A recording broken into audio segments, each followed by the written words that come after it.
তাদের একটা অঙ্গকে নিষিদ্ধ করা হয়েছে। তাদের এই অঙ্গ নিষিদ্ধ হওয়ার পেছনে 100 কারণ আছে। তাদেরকে বৈধতা দেওয়ার জন্য আজ যারা লাফাচ্ছেন, বিভিন্ন দরদ মাখা কথা বলছেন, আপনি একটা কারণ দেখাতে পারবেন যে তাদেরকে বৈধতা দেওয়া যায়?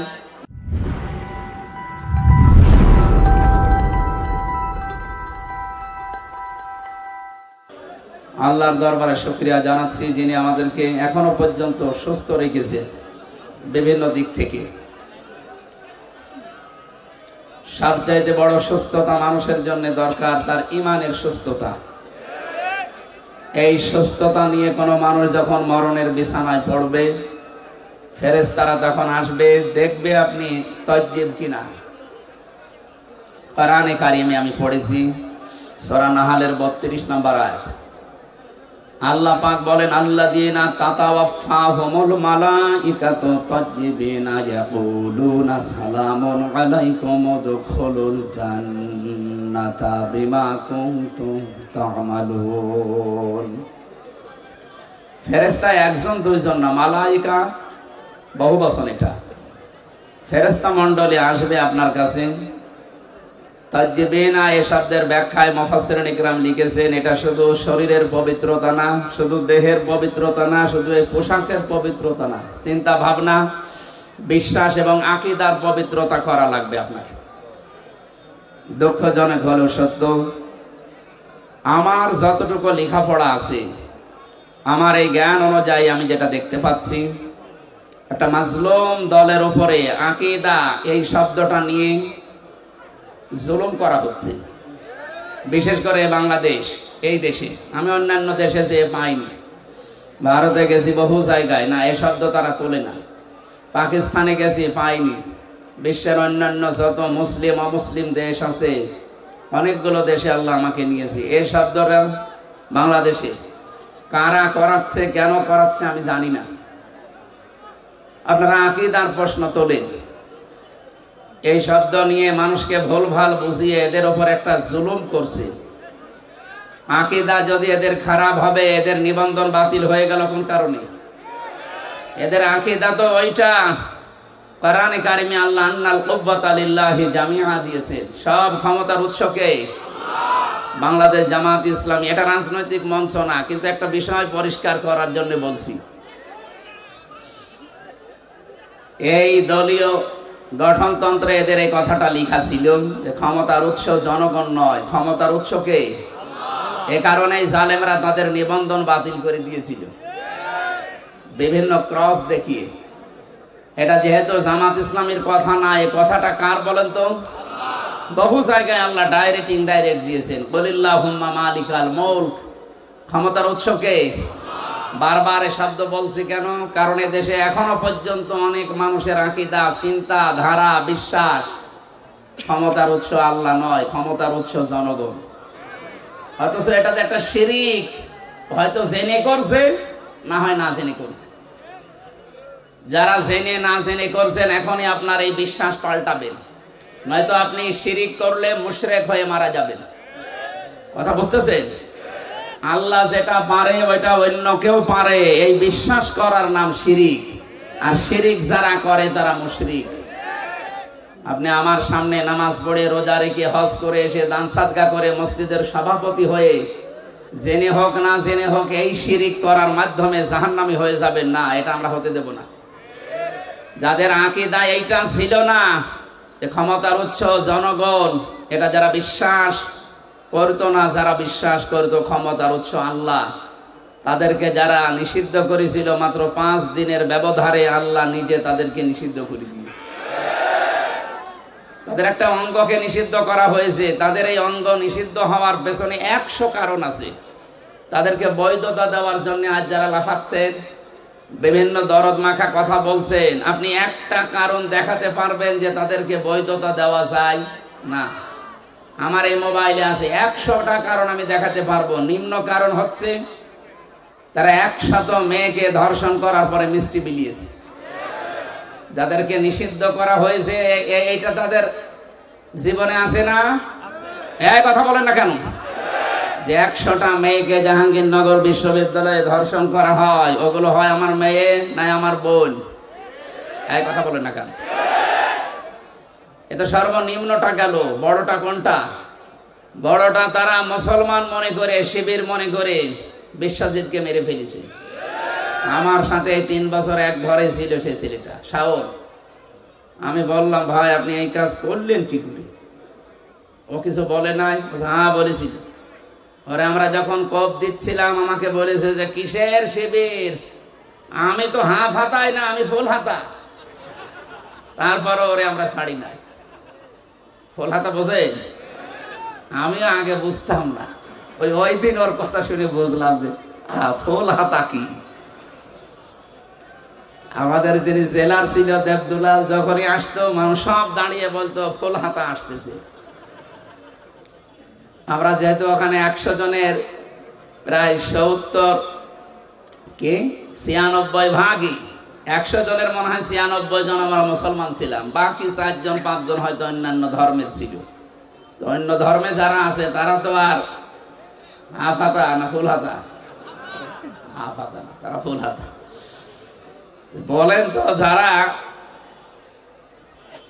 ফুল হাতা কেউ ছেড়ে দেয় না, শিবির মনে করে মেরে ফেলে, সেই জায়গায় তাদের অপরাধ আর কোথায় পৌঁছাবে? মানুষ হত্যা করলে 5টা অপরাধ আল্লাহ নিজে বলেন, আমায়াকুতুল মুমিনা মুতাআম্মিদান ফাজাযাউহু জাহান্নাম। প্রথম পুরস্কারই আল্লাহ তাকে দেবে জাহান্নামে। সুতরাং জুলাই আগস্টের গণহত্যার সাথে যারা জড়িত তারা তো 1টা 2টা না, 3732 জন মানুষ মেরে ফেলেছে।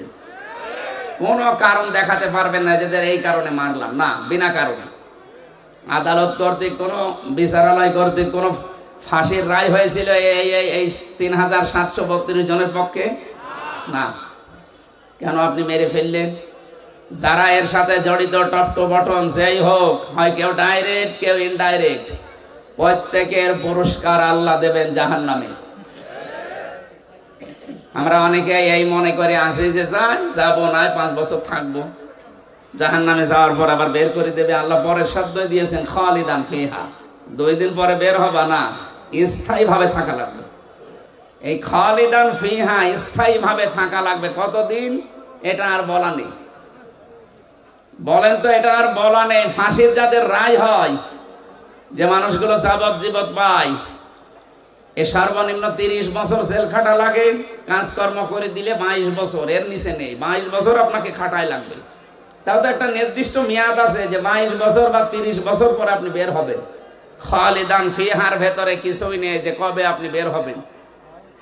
আরো কড়া কথা আছে এই খালিদান ফিহার পক্ষে, ইউরিদুনা আইয়াখরুজু মিনান নার ওমা হুম বিখারিজিনা মিনহা ওয়া লাহুম আযাবুম মুকিম। এই মানুষগুলো চেষ্টা চালাবে বের হওয়ার জাহান্নামের আগুন থেকে, আল্লাহ আবার ফিরিয়ে দেবেন। শুধু ফিরিয়ে দেবেন এতটুকুই আল্লাহ বলেননি, ওয়া লাহুম আযাবুম মুকিম, স্থায়ী আযাব দেবেন তাদের উপর। বের হওয়ার চেষ্টা করলে আযাব বেড়ে যাবে। আফামান হাক্কা আলাইহি কালিমাতুল আযাব আফা আনতা তুনকিযু মান ফিন্নার। আমি আল্লাহ যাকে নির্ধারিত শাস্তি লিখে দিয়ে জাহান্নামে পাঠিয়ে দিয়েছি, হে নবী আপনি কি পারবেন ওকে জাহান্নামের আগুন থেকে বের করে নিয়ে আসতে? তার মানে এরকম অপরাধে যারা অপরাধী, বিশেষ করে 3টা, তার ভেতরে মানুষ হত্যা একটা, আরো 2টা আমি বাকি পরে বলবো। যারা মানুষ হত্যার সাথে জড়িত, সে যেই হোক, বিশ্বাস করেন কোরআনে কারিম জানাচ্ছে তাদেরকে স্থায়ীভাবে জাহান্নামে থাকা লাগবে। কোন বাবা, কোন পীর সাহেব আপনাকে বাঁচাতে পারবে না। আল্লাহ এতটুকু যদি শেষ করে দিতেন, তাও তো আমরা আয়াতটা অন্তত এ পর্যন্ত বলে শেষ করতাম। এর পরের শব্দগুলো আরো কঠিন। আল্লাহ পাক বলেন, ওয়ালা আনাহু, আমি নিজে তাকে লানত দেব। আগাদিবাল্লাহু আলাইহি, আমি নিজে আল্লাহ তার উপরে রেগে থাকবো। ওয়া'আদ্দা লাহু আযাবাম মুহিনা, আযাবান আযীমা, যন্ত্রণাদায়ক শাস্তি আমি আল্লাহ তার জন্য রেডি করে রাখলাম। জোরে বলেন নাউজুবিল্লাহ। আমার আফসোস হয় তাদের জন্য যারা ইচ্ছাই হোক অনিচ্ছাই হোক এই মানুষ হত্যার সাথে যারা জড়িত ছিলেন। পৃথিবীর বিষয়টা বলছি এই কারণে, এখন এদের যদি বিচার করা না হয়, আগামীতে যারা চেয়ারে বসবে এরা আরো বেপরোয়া হবে। এই জন্য 165টার উপরে মামলা হয়েছে, যারা পালিয়ে গেছে 2 বোন একসাথে।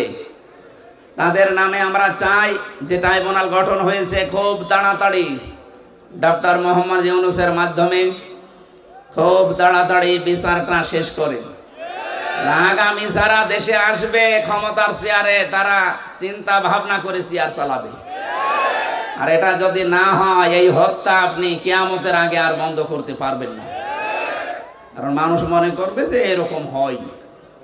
এই জন্য আমরা চাই দেশকে শান্তি স্বস্তি নিরাপত্তা দেওয়ার জন্য এদের বিচার খুব তাড়াতাড়ি করা হোক। কথা বলেন না কেন?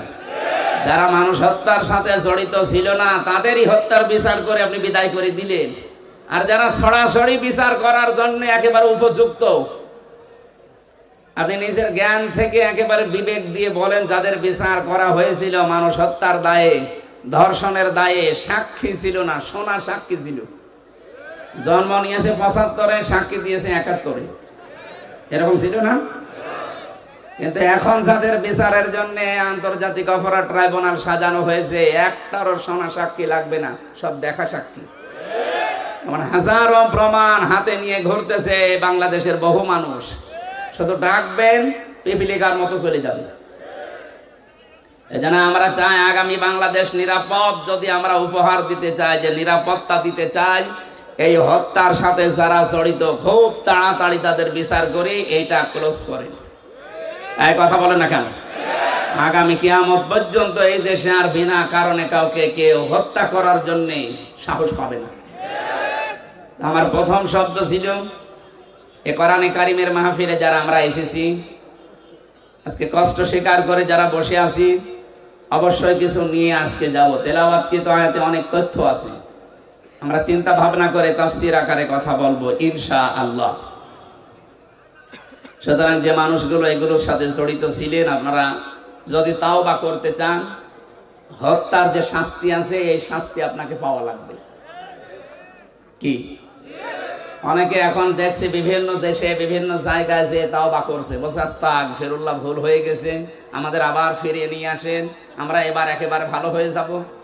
আমার মনে হচ্ছে কিয়ামত কায়েম হয়ে গেছে, কিয়ামতের ময়দানে কিছু মানুষ এই কথা বলবে, লাআল্লি আমালু সালিহান ফিমা তারাকতু কাল্লা। আল্লাহ পাক বলেন ওই সময় আমাকে বলবে, মাবুদ আমাদেরকে আরেকটু সময় দাও, এবার যদি দুনিয়ায় যেতে পারি একেবারে ভালো মানুষ হয়ে যাব। আল্লাহ বলেন কাল্লা, কখনো না। ইন্নাহা কাইলুন, এটা তো তোর কথার কথা, এরকম বহু কথা এই 15.5 বছরে বলেছিলি। এখন যারা বলছেন আমাদেরকে ফিরিয়ে নিয়ে আসেন, আমরা ভালো হয়ে যাব, এই কথা যে আপনারা বলবেন এটা 1500 বছর আগে কোরআন জানিয়েছে। সুতরাং আপনার মুখের কথার কোনো বিশ্বাস নেই। আমরা চাই যে যে অপরাধের সাথে জড়িত তার শাস্তি হয়ে সে পবিত্র হোক। সুতরাং আস্তাগফিরুল্লাহ হবে না, অপরাধ যার কাছে ক্ষমা চাবেন তার কাছে। আর এর নিয়ম হচ্ছে যার যে অপরাধ করে ক্ষতি করেছেন ওই ক্ষতিপূরণ তাকে দেবেন, তার কাছে একেবারে বিনম্র হয়ে মাপ চাবেন। সে যদি মন থেকে ক্ষমা করে দেয় আপনি এদেশের বৈধ নাগরিক, নয়তো আপনাকে বৈধতা দেওয়ার বুদ্ধি আমাদের কাছে নেই। সাহাবী একজন এসেছে, মহিলা, ডাক দিয়ে বলে, হে রাসূল আমি জিনা করেছি, আপনি আমাকে মুক্ত করেন। নবীজি বলেন এ কথা কাউকে বলবা না, যাও। ও আবার সামনে এসে বলে, হে রাসূল আমি জিনা করেছি। নবীজি বললেন এ কথা কাউকে বলবা না, যাও। ও আবার সামনে এসে বলে, হে রাসূল আমি জিনা করেছি, আপনি আমারে মুক্ত করেন, এ পাপ থেকে আমি মুক্তি পেতে চাই, কারণ আমি কোরআনের আয়াত জানি, ওয়াল্লাযীনা লা ইয়াদউনা মা'আল্লাহি ইলাহান আখারা, ইলা আখিরি আয়াত। সূরা ফুরকানের 68 নম্বর আয়াতের প্রথম অংশে আছে, পৃথিবীতে যারা 3টা অপরাধ করবে এদের শাস্তি আল্লাহ ডবল করে দেবে। 1 নম্বরে আল্লাহকে যারা ডাকে, পাশাপাশি অন্য কাউকে যারা ডাকে। এই কোন দিকে তাকাচ্ছেন? এদিকে তাকিয়ে থাকেন, আমি কিন্তু একটু পরে জিজ্ঞাসা করবো আপনাকে। যে 3টা পাপের শাস্তি আল্লাহ ডবল বললেন, ইদাফ লাহুল আযাব ইয়াউমাল কিয়ামাহ, কিয়ামতে আল্লাহ ডবল করে শাস্তি দেবেন। তার প্রথম পাপ আল্লাহকে ডাকে, মা আল্লাহি ইলাহান আখার, অন্য কাউকে তার সাথে জুড়ে দেয়। আর এটা বাংলাদেশে বেশি। যদিও রাজশাহী, খুলনা এ সমস্ত বিভাগগুলোতে এখনো অত জোরার ভাবে শুরু হয়নি, এগুলো চট্টগ্রাম, সিলেট বিভাগে চলছে। ওরা দেখবেন আল্লাহকে ডাকে কিছুক্ষণ, এরপরে আলী বাবা, শাহ আলী বাবা, কেল্লা বাবা, ফতে বাবা। কোথায় পেয়েছেন আপনি? কিসের ফতে বাবা? রাসূলুল্লাহর নামেও জিকির করা জায়েজ নেই, নবীজির নামে শুধু দরুদ পড়া জায়েজ আছে, জিকির করা জায়েজ আছে কার নামে? আরো জোরে বলেন। ওয়ালিল্লাহিল আসমাউল হুসনা ফাদউহু বিহা ওয়াযারুল্লাযীনা ইলহিদুনা ফি আসমাই। সূরা আরাফের 180 নম্বর আয়াতের প্রথম অংশে আছে, আমার অনেক নাম আছে সুন্দর সুন্দর, যে নামে পারো ডাকো, কিন্তু সাবধান আমার নামকে ইলহাদ করবা না, পরিবর্ধন করে দিবা না, আমার নামকে উলট পালট করে ডাকবা না। এই ঘোষণা কার? এটা রেকর্ড হচ্ছে, সারা দেশে কালকে যাবে। আমি সবাইকে সামনে নিয়ে বলছি, আজকে থেকে আল্লাহর সাথে অন্য কাউকে আপনি আর ডাকবেন না, সে যেই হোক। এতে যত বড় সুন্নি হোক, আপনাকে যদি বুঝ দেয় যে না এ বাবার মাধ্যমে ইসলাম পেয়েছি, এই জন্য টাকা লাগবে, কিসের বাবা? এ পৃথিবীতে ইসলাম এসেছে যার মাধ্যমে আমাদের নবী মুহাম্মদুর রাসূলুল্লাহ, তার নামেও তো জিকির করা জায়েজ নেই, আর আপনার বাবা। কোরআনে কারিমে আল্লাহ নিজে জানালেন, আল্লাহর সাথে অন্য কাউকে যদি কেউ ডাকে তার শাস্তি হবে কয়টা? আরো জোরে। সুতরাং আমার যে তাহেরি ভাইয়ের মতো যেন আল্লাহ আল্লাহ করার পরে কেল্লা বাবা, ফতে বাবা জীবনও ডাকবেন না, ভ্রান্ত ধারণায় আছে তারা। এখন যদি বলেন ওনারা আয়াত পড়েনি, আয়াত তো আমিও পড়েছি।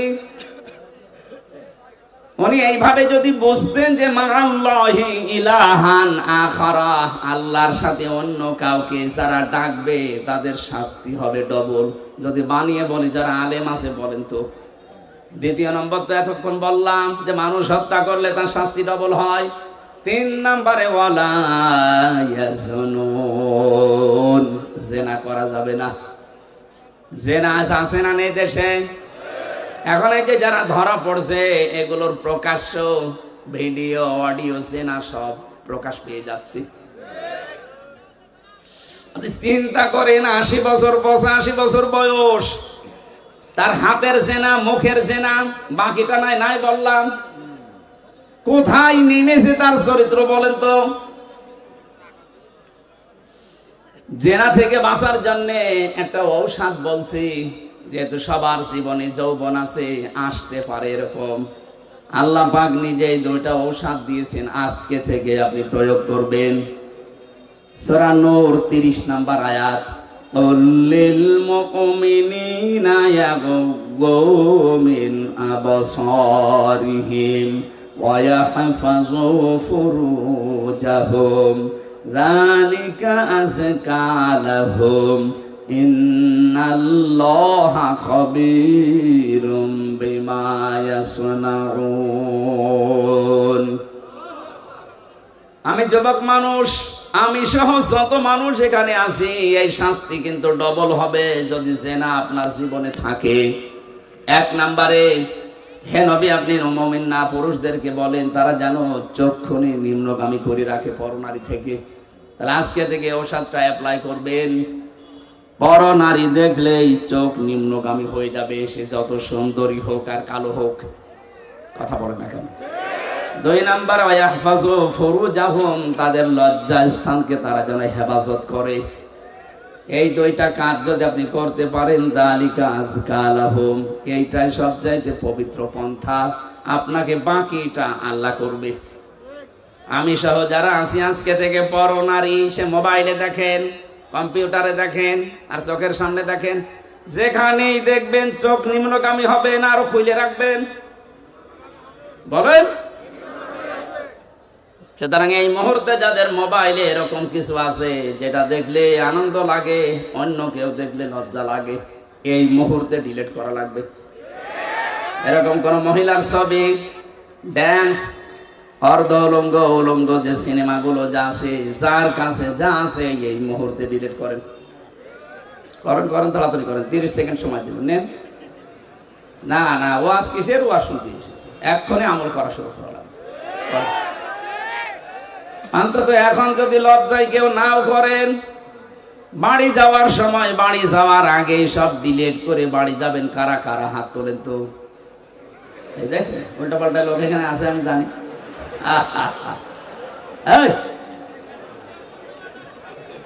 যারা আছে বাড়ি যাওয়ার আগে এগুলো শেষ করে যাবে।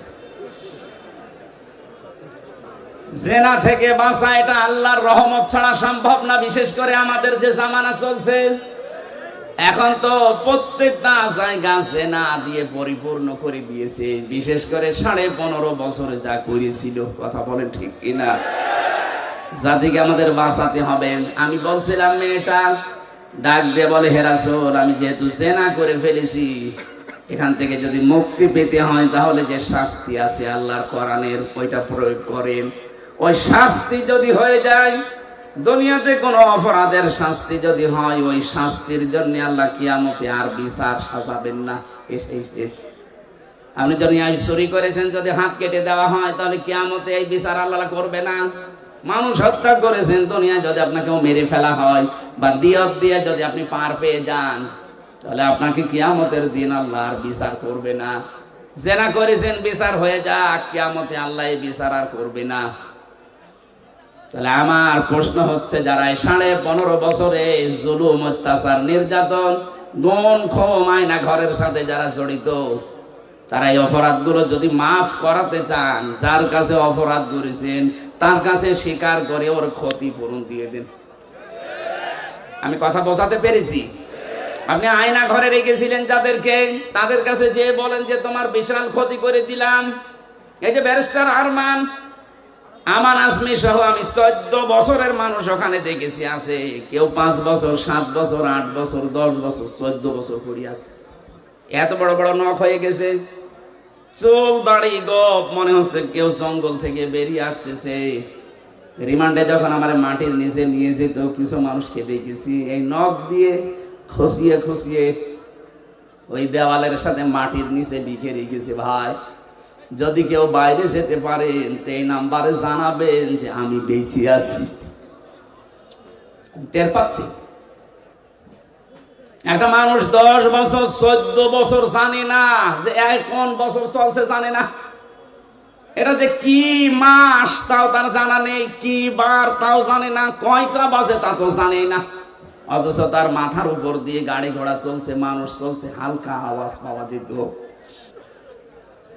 কি কঠিন ভয়ঙ্কর পরিস্থিতি, শুনলে আপনাদের ভয় লাগে। আর আমরা নিজে ফ্রেশ হয়েছিলাম মাত্র 10 দিন, আমি তাই পাগল হয়ে গেছি।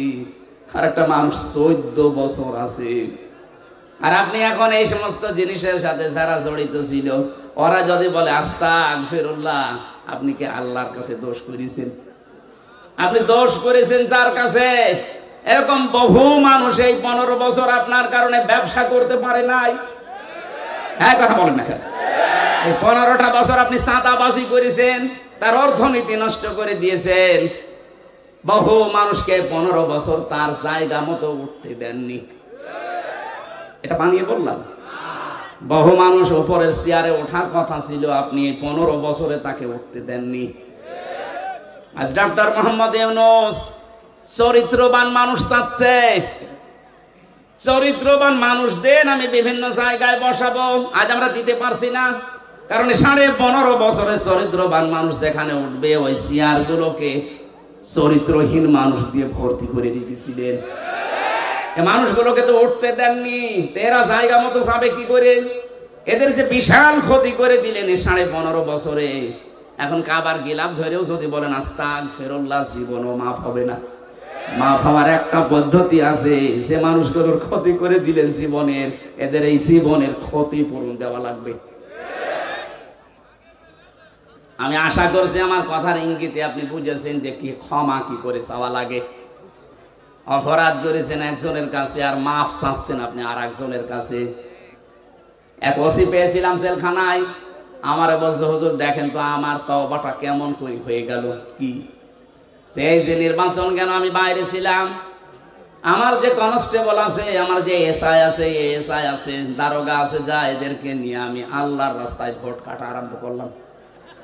রাত 12টার পর থেকে কোরআন শরীফ আমার সামনে এইভাবে বলছি, আমি ফাঁসির কন্ডেম সেলের ভেতরে আছি, উনি আমার সাথে দেখা করতে এই তাওবা শোনাচ্ছে যে আমি তাওবা করেছি, আমারটা কি হয়েছে। রাত 12:30টার পর থেকে আমরা আরম্ভ করলাম ফজরের আগ পর্যন্ত আল্লাহর নামে ভোট কাটতে কাটতে ফজরের আজান দিয়ে দিল, সব কমপ্লিট করে বাক্স জায়গা মতো পাঠিয়ে দিলাম। এবার গোসল করলাম, ওযু করলাম, 2 রাকাত নফল নামাজ পড়ে বললাম আস্তাগফিরুল্লাহ। হুজুর আমারই তাওবা হয়েছে না। আপনি তো আল্লাহর কাছে দোষ করেননি, আপনি দোষ করেছেন হামজার কাছে। এ মানুষটাকে এমপি বানাতে 3.5 লাখ থেকে 4 লাখ হামজার রায় লাগে, এই কথা বলছেন এখানে। আর আপনি একা একাই সব রায় দিয়ে দিলেন। আপনি যার জন্য দিয়েছিলেন সে তো পালিয়েছে, কিন্তু আপনার কি হবে? সবচাইতে ভয়ঙ্কর কথা হচ্ছে আপনার এই 15.5 বছরের ভেতরে যারা ভোট দিতে পারে না এমন অনেক মানুষ মারা গেছে, তাদের কাছে আপনি মাফ চাবেন কি করে? এটা সবচাইতে ভয়ঙ্কর কথা। বেশি আছে যারা বাড়িতে বাড়িতে গিয়ে বললেন যে আপনার ভোট আমি দিয়েছিলাম, আপনি কিছু মনে করেন না, অন্তত এক একটা ভোট দিতে পারেননি, 10,000 করে টাকা দেবো, তাও তো সে মাফ করে দিতে পারে। কিন্তু যারা মরিয়ে গেল কব্বরে আছে তাদের কাছে আপনি মাফ চাবেন কি করে বলেন? এই যে বিশাল ক্ষতি করে ফেললেন, এই ক্ষতিপূরণ আপনি কিভাবে তুলবেন বলেন তো? এরকম ক্ষতি দেশে অনেকের হয়নি। মাফ নাই চাওয়া যায় জীবিত মানুষের কাছে, মরিয়ে গেছে মাফ চাবেন কি করে? কি করলেন বলেন আপনি? এখন নিজের কি ক্ষতি করলেন? এরকম ক্ষতি যেন সামনে কেউ আর না করেন। অনেকে এরকম ক্ষতি করার জন্যও মশানে বসে আছে যে দাঁড়ান, থালা হাতে আগে পায়। এই জন্যই তো বিচার ব্যবস্থায় যারা আছে শক্ত হওয়ার জন্য আহ্বান জানাচ্ছি। এমন বিচার করবেন আন্তর্জাতিক অপরাধ ট্রাইব্যুনালে, কিয়ামতের আগে যেন কেউ আটকে ওঠে মানুষ, তাছাড়া এটা বন্ধ হবে না। কথা বুঝতেছেন?